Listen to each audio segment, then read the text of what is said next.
everyone. Welcome back to the Command Your Brand Show. I'm your host, Josh Silvestro, brand ambassador of Command Your Brand, where we help CEOs and founders get on top-rated podcasts. Definitely check us out at www.commandyourbrand.com. And also, too, check out our other services that we have. We get people on podcasts. We help with podcast production with your own services. We also have a free book and a masterclass. Definitely check that out at www.commandyourbrand.com. And of course, if you guys like this stuff, please like and subscribe. It helps the channel out a lot. And I will see you on the episode. So in today's episode, we actually have a very, very special guest speaker who I'd love to talk to, who's, kind of been, around for a long time, a bit, and just kind of knows this, a lot of different fields. And I just, he's also an author too, which I also kind of appreciate because I think they're the best communicators in the world and they kind of know what they're talking about. So I'd like to introduce you guys to Karan. Karan, thanks for joining the show, man. Hey, Josh, thanks so much for having me. It's a real pleasure to be here with you.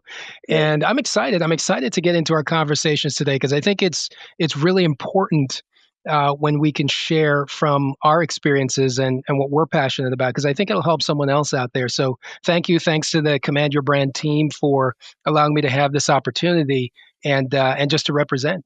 Of course. Thanks for joining the show. And I guess we'll start off for people who don't know who you are and they kind of want to get to know you. I guess tell us a little bit about yourself, your background, and also what you do in the company and what the company is. Sure. Now that's kind of a loaded question because as we were talking about before we started filming, there's so many different sides to me. I made that joke about Two-Face, not because I'm a two-faced person, but because I live in two different worlds. I'm an author. I love to write. I love to speak, primarily from a mentoring perspective. But I'm also, I also work as a consultant. I help companies and I help individuals get past roadblocks, which is why my books are called Created to Rise. My organization's called Created to Rise at createdtorise.com. And it's just something I'm passionate about. I find that so often in life, you forget the reality that you weren't created to be less than you are, right? And that happened to me, and the way that I got out of it is something that I write about in my books, and it's something that I'm passionate about when I'm working with folks. So, who am I? I mean, if I were to speak directly about my professional experience, over 20 years experience in business, helping businesses, especially small and medium-sized businesses, particularly in healthcare, connect and push past roadblocks. That's sort of one side of me. And then the other side where the real passion comes in is in what I write about in my books, which has a lot to do with some of the same stuff, but really directed at individuals. So I feel like, what's a company, right? A company it's a group of people. If the individuals aren't strong, if they're not feeling their best, if they're not doing their best, then the company is going to be weak as well. So that's sort of my platform and where I'm coming from, and excited to talk more about it. Awesome. Yeah, it's great to hear. And I'm also kind of curious because sometimes people write books because they're really passionate, like you mentioned, and they have a story to tell, but they do it from a place to help. And I know for you obviously have a place to help in your book. So I guess what was the goal like for your book? Like what made you decide to write the book? Yeah, it's funny you asked that question. If I'm to be perfectly honest, my first book, Created to Rise, the title is Created to Rise, Unlocking Your Personal Power Despite Life's Obstacles. And I wrote that book for my son first and foremost. I mean, I said to myself, wow, when he was born, I looked at him and I said, this kid's going to have a lot of challenges and a lot of struggles in life, like anyone else, right? If my life is any pattern, or if the things I've experienced are any pattern of what life has to hold, wouldn't it be great to have someone who's walked the path sort of give you a toolkit, give you sort of a manual that you can use to rise above that? So I started writing it really with him in mind.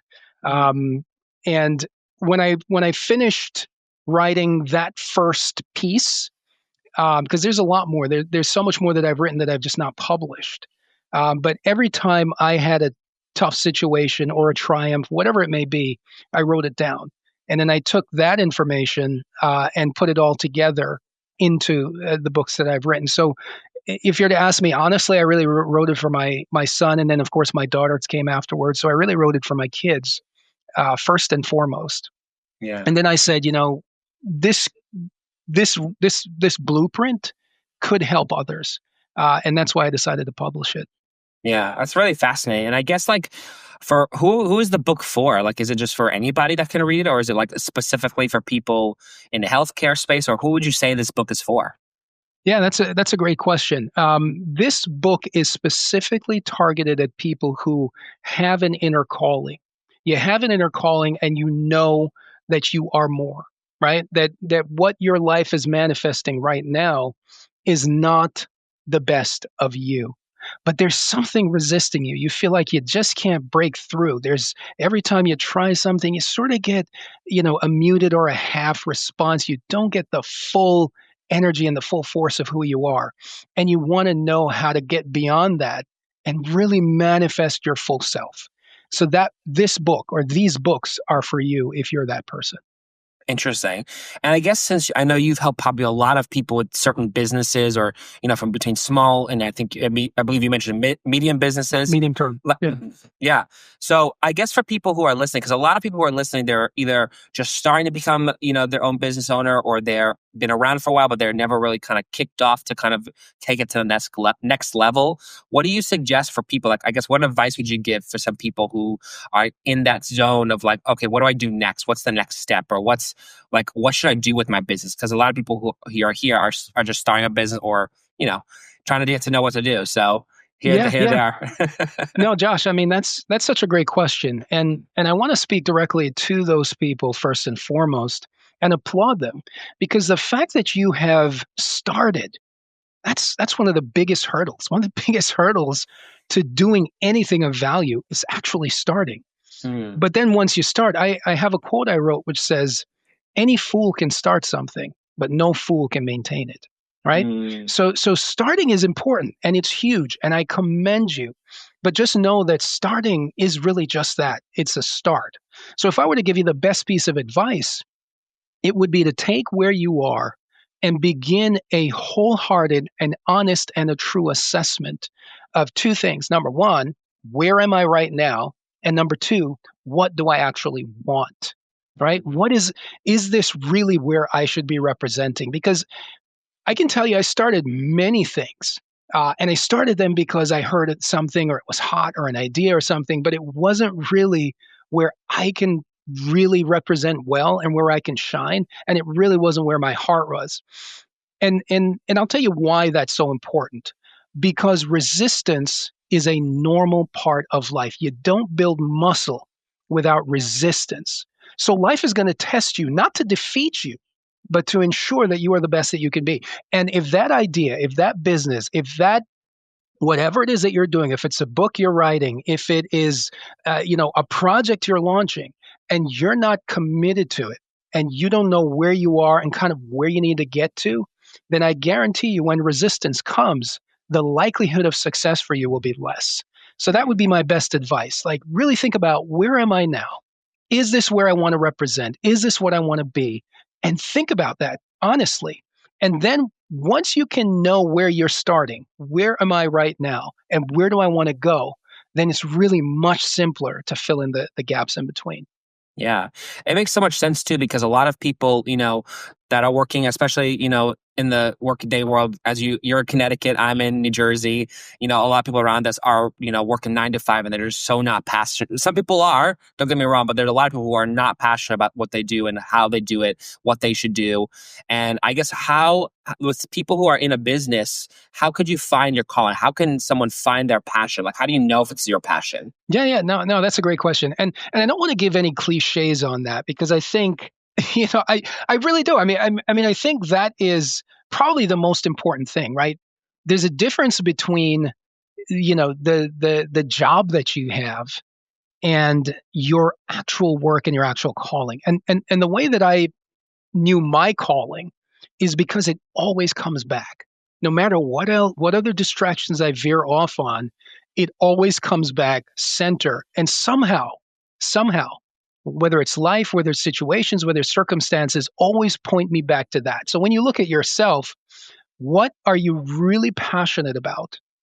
And what keeps coming back to you? And sometimes it's simple. A lot of times we overcomplicate things. We're looking for this big fancy thing, and it may just not be that.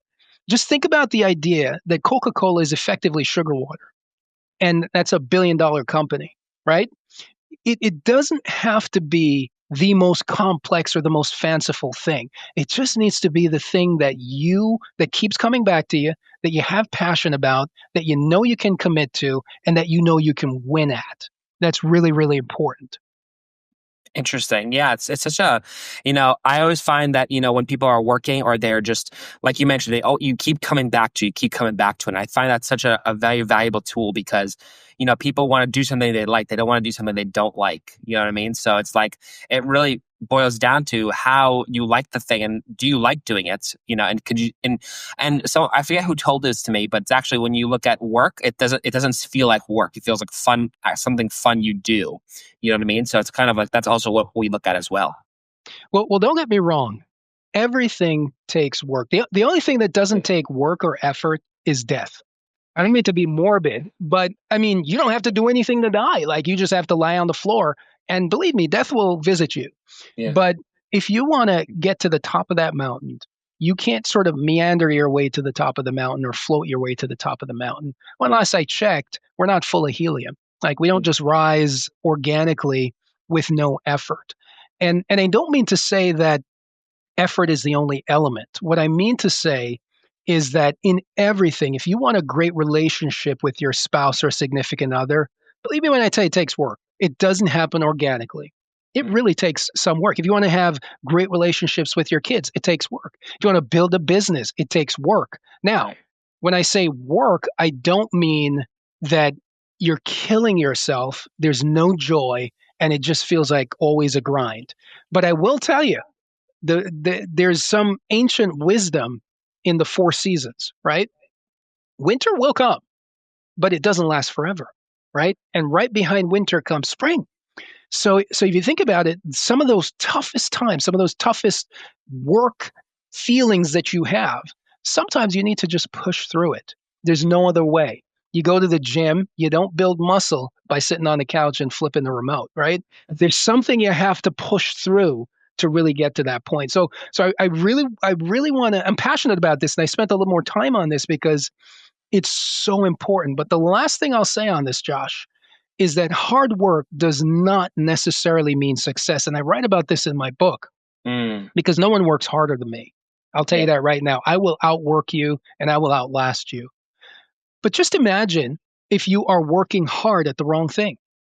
Right. It's a lot of effort, a lot of energy, and the results that you want, you will not get.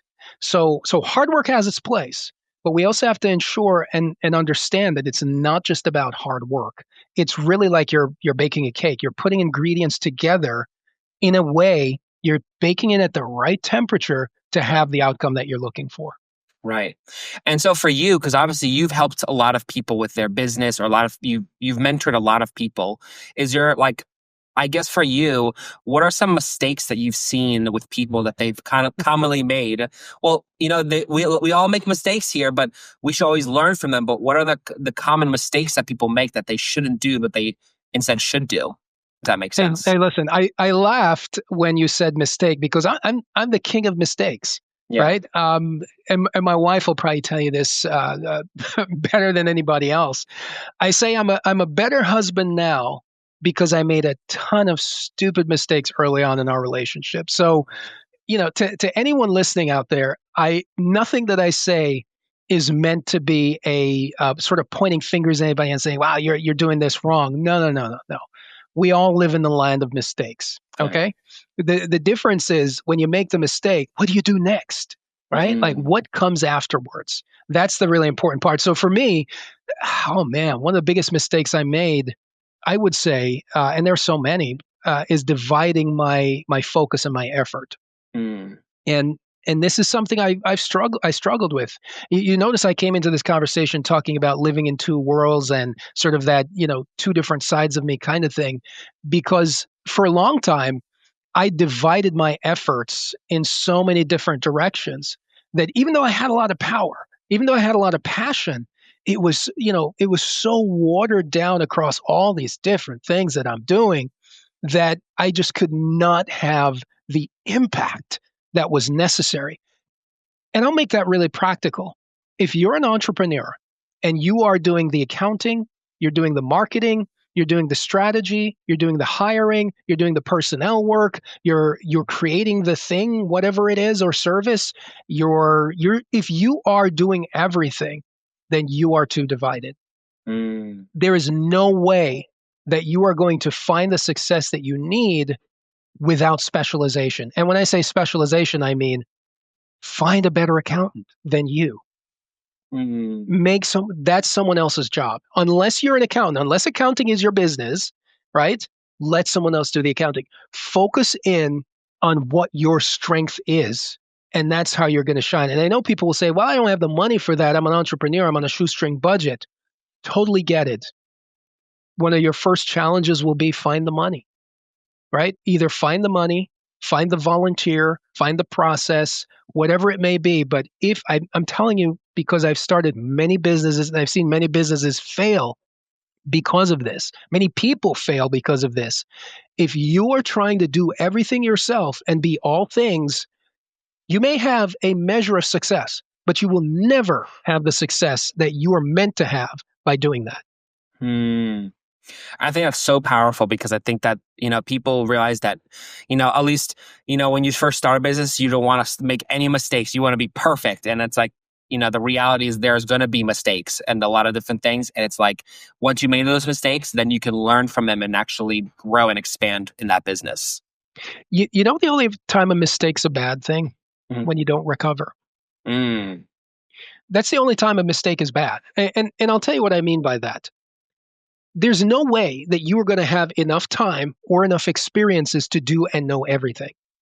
So I guarantee there's something you're going to do and you're going to make a mistake at it because maybe it's the first time you've done it. Maybe you've never had that situation before. Maybe you had a false or a faulty thought process about how it works. Embrace the fact that you are going to make mistakes. Right. Just embrace that fact right off the bat and stop beating yourself up about it. Hey, you made a mistake. Move on from there. And sometimes people will try to hold your feet to the fire and keep pointing you back to that mistake. This is why I say lean into it, embrace it. I said it myself. I am the king of mistakes. Does it mean that I am a defective, faulty, and useless person? No. It means I am human, first and foremost. But I'm not the average human, right? The average human may make a mistake and live in it. I make a mistake and then I benefit from it, right? That is the key, because life is going to give you lemons. Life is going to give you sugar. Life is going to give you ice. Life is going to give you fire. Life is going to give you a little bit of everything. The man who wins or the woman who wins is the person who learns that everything life gives you, whether it's winter, spring, summer, or fall, benefit from it. Wow. That literally just gave me chills. That's really... Was it the winter joke? No, the winter, yeah, man. No, but that makes total sense, is because you get a lot of things, and it's like you have to know how to balance all of those things so that in order to achieve your goals. So that makes a lot of sense what you said. Absolutely, and being an entrepreneur, improving yourself, whichever, even managing a project, whatever it is, none of this stuff is easy and none of this stuff is organic. I mean, I used to tell my kids, I worked in Times Square for a really long time. I used to tell my kids, I said, I walk by talent in New York City subways every day. I mean, I walk by people, they sing so beautifully. They play like they should be at Carnegie Hall. So why are they panhandling in the subway? Talent alone is not the, that's not what does it, right? Like, no matter what you're doing, there's going to be some challenge mixed in, and there's going to be some effort on your part that's necessary. Don't get too bogged down with that, and don't get too enamored with yourself just because you're great at something or just because you're passionate at it and you think you're good at it. It's really, really important that you recognize mistakes are going to happen, hard times are going to come, good times are going to come, but you have to stay committed to the notion and to the reality that no matter what life throws at you, you can make good out of it. Right. And so for you, because obviously you've learned this from your own life experiences, and I'm sure you probably read a lot of things about it and what you should do, what not to do. Is there anything that you recommend? Obviously, you have your book as well. Is there other things like materials or things that you recommend for people to read and actually kind of think with a little bit? Yeah, I mean, I have to be honest, and I'll make a plug for my books, not just because I want people necessarily to buy my book or anything like that. No. Yeah. The reason I wrote the books is to help people. That's it. That's the number one reason, right? Because I saw this, I've experienced it, I know it. But even for me, before I wrote my books, what did I use? What helped me? Jim Rohn. I have to say, I call him my mentor that I never met personally, right? But I have literally every single book, every single talk he's ever done. And he's also, a lot of people don't know this, he's also the mentor for Tony Robbins. So if you think about everything Tony Robbins has done, Jim Rohn is the person that got him started in that and that mentored him so that he could go on and impact, millions of lives at this point. So if you ask me, what are the tools that helped me? At the very foundation, and we started talking about this before we came on the podcast, my faith is a huge part of that, right? It's a huge part of that. Because I believe in God. Some people say, well, the universe this and the universe that. I replace that word universe with God, right? Some people say, well, the universe conspires to give you what you want. I say, no, God wants to give you everything that you want, right? The only thing standing between your great success and you is you, right? Are you willing to have the faith to do what's necessary? Are you willing to step outside of yourself for a moment and recognize there are many things at play in the universe? Why don't you align yourself with the most powerful entity in the universe, right? Which we call God. I mean, I would think that would be a winning strategy, right? Yeah. If you really want to win, align yourself with the winner, right? Like, how can you lose? Now, some folks will say, well, that's all a matter of belief. But this is the way I say it. If my faith and my belief makes me happier, more resilient, a better person to be around, a better father, a better husband, a better employee, a better business owner, a better entrepreneur, a better author, a better speaker, better everything, why not? Why not? I mean, there are worse things in life, right? There are worse things that you could be, because alcohol is not going to do it, right? Drugs isn't going to do it. Right. And if you've been around long enough, you'll realize even relationships with other people won't necessarily do it, right? Right. So where will you find the strength when those winters come? Right. Yeah, it's very interesting because, a lot of people that I've spoken to, not on this podcast, but a lot of people, one of the things they struggle with the most is that their mental mindsets. Like, they are driven by their own urges to do this or they want to do that because of the way they think.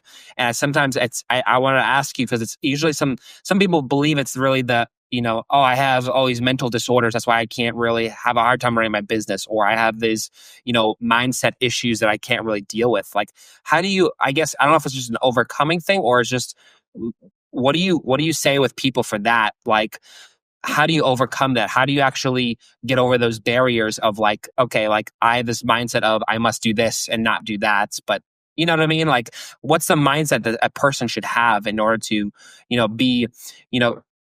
be successful in life, but also run a business to the correct orders of magnitude? Sure. Well, I love the way you phrase that question, Josh, because this is something a lot of people struggle with. You remember when I said I diluted my efforts? I'm also a registered nurse. I've worked in healthcare for, at least more than a decade, maybe 2 decades at this point almost. So I've lived in there have been many different iterations of me, let's put it that way. So I've seen, the very extremes of that, right? And I've seen people overcome that using many different strategies. But what I want to tell you is this, very, very important. And you notice how I started off talking about being the king of mistakes and all this stuff. Lean into it. If you feel like you have anxiety issues, depression, whatever it may be, there is something that's nagging at you. You know what makes it worse? When you magnify it. So I say, open up and lean into it. What I mean by lean into it, don't accept that is the final version of you. You are becoming just like everybody else. I mean, if you look at an apple tree, when it just pierces through the soil, right, and a few leaves come up on that apple tree, is that all it is, or is that all it will be? No. I mean, at that point in time, if you judge its ability to be an apple tree, First of all, you're going to say, well, where's the apples, right? It's not producing any apples. It's not producing any shade. It's not nest for the birds. It's not anything. It's like a little, a weak little thing just piercing up through the soil, barely grasping onto life. Mm.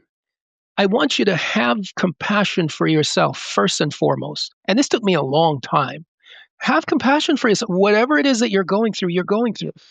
You can acknowledge it and say, hey, wow, this is really an issue for me. I'm going through this. And that's okay. And have the compassion to say, yes, this is where I am, but I am like that apple tree that just pierced through the soil, right? I may not yet be producing the fruit. I may not be that big, strong tree that I know I'm capable of. But every day I'm getting closer. Every day I'm getting an inch higher, a centimeter higher. I'm getting higher and higher. I'm becoming stronger and stronger until I get to the point where I begin to bear fruit. And then my first fruiting might not be very impressive. But if you think about where you're coming from and the path that you are on, believe me when I tell you, if I can come out of all of that and then get to a point where I'm the guy in front of the camera talking to you about this, it is possible for anyone. But you have to love yourself through it. You have to be, sometimes we're so compassionate towards other people, right? Like you're driving down the street, you see a dog on the side of the street, it's a stray, it's cold, etc. You have so much compassion on that animal, but you don't have compassion on yourself. Like none of us get here perfect and knowing everything. It doesn't happen that way. You as a baby, I guarantee you used to pee your pants. Do you do that now? Not necessarily. Does it mean you were horrible then and you were, all these? No, it just means that's the stage of life that you were at. So I'm hammering on this point because you touched something I'm really passionate about. A lot of times we're going through these things and we're so hard on ourselves because today I am not the fullness of everything that I can be. And that's okay. Have that compassion and say, you know what, today I may not be there, but today I'm going to get 1 inch closer to where I need to be, 1 centimeter closer to where I need to be. And I'm going to keep doing that. And if I fall, it's okay. Star gymnasts who win the gold Olympic medals, do you know how many times they fall? The difference is not right. The difference is not in the falling. It's in the rising. The difference is not in the yesterday was terrible. The difference is in today I win, right? And hopefully I answered that question because that's a really, really strong and important thing I want people to really embrace. Yeah, absolutely. I think it's really powerful what you said because, I think it's all about overcoming and we always, I forget who told me. I believe my grandfather used to tell me this. Like, we blame each other for what we did wrong 80% of the time, and we always acknowledge what we did right 20% of the time. Something like that. That's so true. It's very true. We are so hard on ourselves, and that manifests in a lot of ways, right? But we're so hard on ourselves, and I think we forget sometimes. I use the analogy of a dog because people love dogs so much. Right? If you see a dog on the street, you're so compassionate, right? But where's that compassion for you as well? Where's that compassion even for others too? No. We're all on this sort of path of life, and some people are closer to the beginning. Other people are closer to the end in terms of their self-development. Doesn't mean that either one of those people are necessarily bad, right? It doesn't mean that either one is necessarily better. It's just that at this point in time, they may be farther along than you, and that's okay. It's something to move towards. It's something to strive towards. And I want to say something about this idea of overcoming. You are an overcomer if today you are better than you were yesterday. If you had the courage to get up today and try again, then you're an overcomer because it means whatever happened yesterday didn't defeat you and make you stop trying. Right? So have some, not just compassion, but have some joy in that reality and then build on that, right? What can you build on? Well, if I'm an alcoholic, yesterday I drank a whole bottle of tequila. Today I only drank half a bottle. Hey, as far as I'm concerned, you're moving in the right direction and that's a win. Now build on that. Maybe tomorrow you can let's go with a quarter of a bottle tomorrow. Maybe the day after that drops down to 1/8 of a bottle. Maybe it drops down to one shot glass, and so on and so forth. Until you get to the point that you are yearning to be at. And sometimes, hey, sometimes it may not be a point, it may just be a progression, right? And that's okay. I don't know that hammering yourself and just being down on yourself has ever worked for anyone. Now, it's important to be uncomfortable in bad situations. That's okay. I think that's why we have discomfort. But it's also important to know that having that discomfort and being in that bad situation, that's not the full story of your life, right? You wake up another day, you have a whole story to write for that day. Make it count. Right. That's amazing. Yeah, thank you so much for sharing that. I think that was really, really important that what you said was, and it's also very key too for people who are listening, because I think this is something everyone can use every day. And you know what? We all kind of think we suck sometimes, but we always get better and better every day. You know what I mean? Yeah. And I want to say too, Josh, ground yourself in truth. I didn't say that before, but I need to say it. Ground yourself in truth. Like, if you are an alcoholic, just using the same analogy, don't pretend like you're not. Like, ground yourself in the truth and say, you know what? At this point, I am an alcoholic, but I don't want to be. How can I begin to change that? Right? It's just like I used to say this to my daughters all the time, and they would get on me so heavily about this because they're like, that's mean. But if you're fat, say you're fat. Look in the mirror and have the courage to look at yourself and be honest. No one else has to be in the room. No one else has to hear it. But you first need to ground yourself in truth. You know why? Because if you deny it, then all that does is it keeps you in that state, because you will never take the steps necessary to walk out of that reality into a new reality. Right? So ground yourself in truth.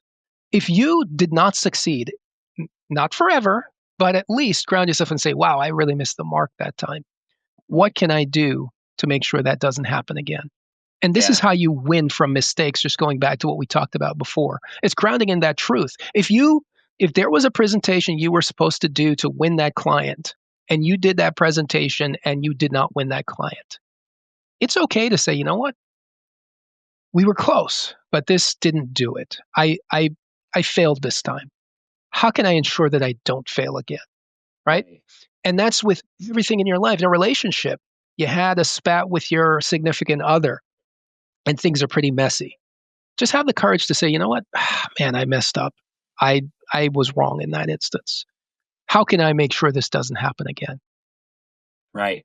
It's so true. And I really appreciate that. I think it's something that we all need to take into account for something, and, I guess for people who are listening, I would love to hear testimonials or like things that people you've helped. I know you probably have some examples of people you've helped in the past or even recently. I'd love to hear some wins from you on people you've helped. Yeah, no, and thanks for asking that question. I'm going to share stories, and obviously I'm not going to use their exact names or their exact situations because to protect the identities of those folks, because I didn't ask them if I could share this at this point in time. But probably the most profound, because it deals with mortality, is I was on a specific assignment as a nurse in a hospital in New York City. Mm-hmm. And a young man came into that hospital. It was an African-American young man. He was just about my age. At that time, I was in my early 30s, late 20s. And when he came in, I mean, I didn't know he was going to be my patient, but I ended up taking him on as my patient that night. And when I read his chart and just getting myself up to speed on what was going on with him, he had come in because of a suicide attempt. He had tried to end his own life, and he'd completely given up on life ever becoming anything better for him. And I looked at that, and it broke my heart because he was right in my age, a handsome-looking fellow, looks like he worked out, very athletic, and he had people with him, which means people cared about him too. And when I walked into that room and I talked with him the first time, I could see the hopelessness, and I could hear the hopelessness in his very expression, and you could see it on his very person.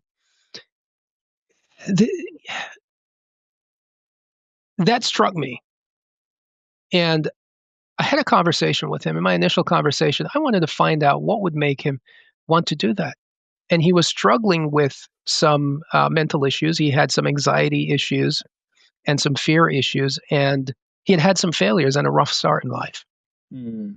And I'm not going to pretend like I had all the right words, but he could tell my sincerity because I really wanted to see something great happen for this young man. So, I did not hammer in too much on what happened. I started asking him about what he enjoys. And he said to me, I really love to cook. But, I don't get an opportunity. I don't have a restaurant. I'm not a chef, but I love to cook. It brings me joy. And it's a way that I can bring joy to other people. And I said to him, I said, so stop judging yourself based on all these other things. I said, if you love to cook and if that's where your passion is and you can see how that benefits yourself and others, I said to him, there's nothing stopping you. I said, you're great. I mean, you look great. I mean, you've got hands and feet. And I shared with him the story of someone who was born without hands and feet and still made the best out of their lives, right? And I said to him, not for nothing, what you are experiencing is hard and it's difficult, and not many people get through it. But I want to tell you that I care about you, and so too do all these people here that came with you. So you're not worthless. Your life isn't over. And whatever you're facing right now, I get it. It's tough and it's hard. Accept the fact that it's hard, but give yourself some compassion. If someone else were going to die, would you try to save them? And he said, yes. And I said, well, give yourself that same compassion because I think there's a lot more in you and there's a lot more that you can be. And of course, I worked with him for the next 3 nights of that 3-night shift. And at the end of that, which was so beautiful, he started to come around. And it didn't happen overnight. I mean, he started to come around.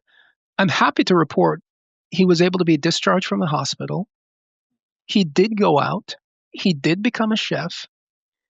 He started out making food on his back porch and just, selling food in the community, giving food away to people less fortunate. That transitioned into a restaurant. So he now owns a restaurant in New York City. Wow. And again, this is a restaurant that gives food away to people, brings so much joy to others, and he's extremely successful at it because he's a great chef. I mean, so all of us would have been robbed of this fantastic, wonderful person had he succeeded in what he initially tried to do. I share that one because in so many ways, we may not try to take our own lives, but we stop living. You know what I mean? Like you give up, you stop living, and you start accepting and embracing this false notion that this is all there is and it will never be better. And you can never be better. And you can never get to where you need to get to. You can never achieve what you want to achieve, right? The deck is stacked against you and it's just unfair. And I'm here to tell you that that's not the case, that you are worthy and capable and able to do all the things that you have in your mind to do. The reason you can do it is because it's in your mind. It is a representation in the mental sphere that this is possible for you. Now all you have to ask yourself is, what's the first step I need to take to move towards being that? And then when you do, you'd be surprised at how things start opening up and opportunities present. Awesome. Well, I really love that story. I think that was a very hard-hitting story, and I really love and appreciate the time you've given me and asking a lot of questions, because I know a lot of people. I personally was very curious, and a lot of things that you are as an author, how you help people. I think it's amazing stories you gave. I guess before we end off here, I'd love for people to get to know you a little bit better and get to know you. Is there one place that you can give that people can reach out to or find you or get to know your service or your book or anything like that? Sure. I mean, my work is listed right now on my website. It's createdtorise.com, just as it sounds. So createdtorise.com. And I'm also on Amazon. My books are on Amazon and also on Lulu Publishing. That's probably the fastest way or the easiest way you can reach out to me. And you can also reach me, at my email at karanchang@createdtorise.com. Reach out to me. I'd be happy to hear from you. If there's something I can do to help you, don't hesitate to ask. I mean, the answer to every question you don't ask is no. So just ask the question. You never know what may happen. Right. Awesome. Well, Karan, I really appreciate the time you've given us to kind of ask a lot of these questions. As an author, as a coach, you've helped people build businesses, and I'm sure a lot of people are very appreciative of you just learning what you've held, you kind of struggled with, and you kind of overcame. And I think that is a great secret and a great thing to do, especially if you own a business and want to run a business correctly. So I really appreciate the time you've given, myself and my audience here for learning about who you are. And of course, I thank anyone here who's been listening to this to definitely like and subscribe to this. And definitely, I love for you guys to keep listening. And of course, you're always welcome to reach out to Karan, who's an amazing, amazing person. And Karan, it was definitely an honor to talk to you. Hey, Josh, the honor was really mine. And thank you for making platforms like this available to people to really spread good messages. I think we need that. And I appreciate being here. The pleasure was really all mine. Awesome. And of course, I thank you too.